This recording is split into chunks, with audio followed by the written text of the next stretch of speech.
Hello everyone, River Rentals NB here. We want to show you a piece of raw land that we have purchased and we plan on developing here over the next 12 to 16 months.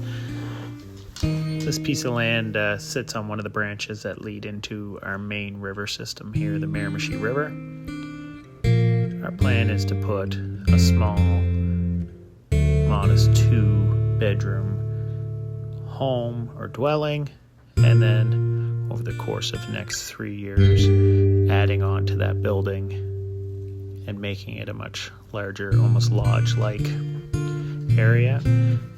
What you'll see in this drone footage is there's actually a big lodge that sits, and campground I should say, that sits across from the land itself. We sit high up on a hilltop. We're going to clear a few trees, but not a lot.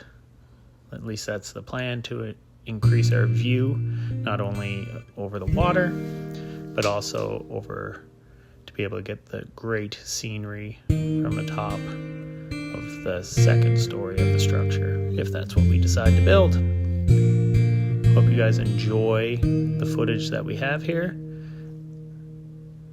Where the blue truck is parked. It is parked on the land.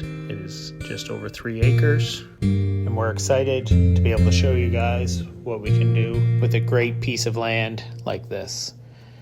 Anyways, guys, just hopefully you can enjoy some of the footage here and let us know any of your comments on maybe what you would like to see or what you would do with a piece of land like this. Just write it in the comment section there. Please like the video and subscribe. Thanks again for everyone who continues to support and watch our channel. The both of us greatly appreciate it. Thanks.